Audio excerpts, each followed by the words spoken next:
My name is Kyla Cat Raya. I typically go by Cat here within anything dance related. Um, so it's really weird when people call me by my government name.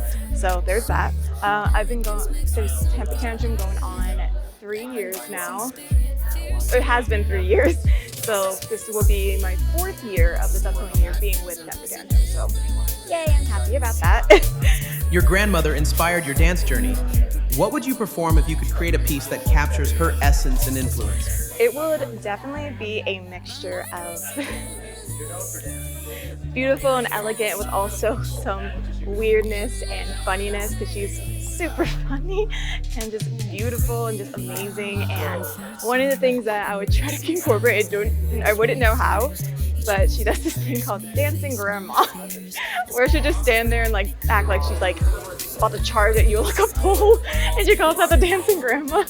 And it's just one of my fondest memories of her, and I would try to figure out how to incorporate that into the dance because she's a perfect blend of beautiful, elegant, like wise, and just ethereal, but also a mixture of like being really funny and joking around and just being like that all the time. So my grandma is just an amazing person like that, and so I would try to do a piece that captures like maybe like more of a contemporary-esque lyrical or like modern, because I'm more of a modern dancer when it comes to technique, and a mixture of that with some very fun movements and fun like shapes and everything to portray that. You've mentioned wanting to address social issues through dance. Can you share a performance where you felt you truly made an impact?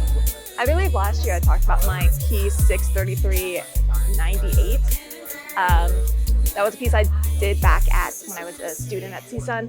It was a piece where I talked about sexual assault in America, so 63388, 1 in 6 women. This is also based off statistics from 2017, but like 1 in 6 women get sexually assaulted in their life, 1 in 33 men get sexually assaulted in their life, and every 98 seconds someone gets or is sexually assaulted. So that was a piece I did that I talked about last year. This year I would like to talk about a piece that I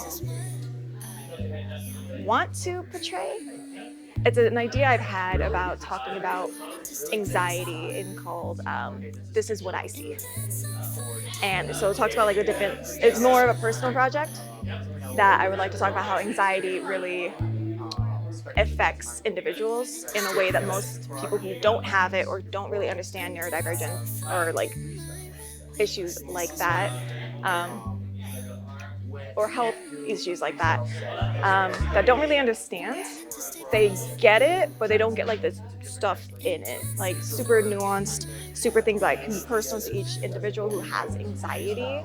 I know one of the things that I have anxiety with or one of the things that I do because of my anxiety is I am constantly thinking about the next moment, about what might possibly happen, what they might possibly say, just to kind of get a sense of what's going to happen, so I'm not caught off guard when it does. So I think of every possible scenario for anything, whether it be work, whether it be dance, whether I'm talking to someone in a very casual way, I can't not think about what they might say next, so I know how to react to it.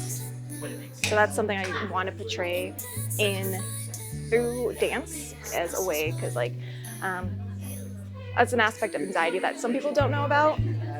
They do, but they don't understand like the depths of it.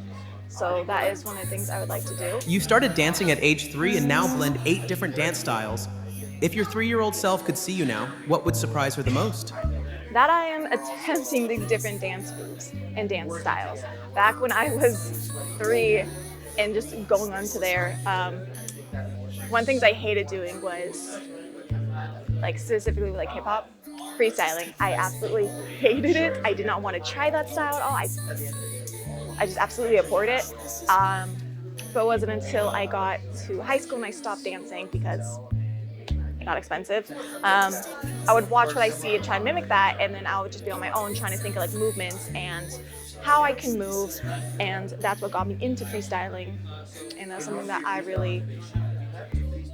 I just found it funny. It's something I absolutely hated when I was younger and something I love doing now, freestyling. I also tried like other styles I've never heard of. Like when I was 3 years old, I didn't know like subunits of hip hop. There's like locking, there's whacking, voguing, there is like animation, there's robotic, and I think my 3-year-old self would be really impressed that I am attempting these different dance styles that I never heard of when I was 3 years old. If that makes sense, I'm somewhat bad at interviews, so I'm trying my best. Um, but yeah, I think I think my 3-year-old self will also be happy with how my progress is with dance. That I am new, or like I am up to trying new dance styles, even if it makes me feel very uncomfortable when my style is being breaking, very uncomfortable with that dance style. But I will try it and I will attempt it as best as I can. So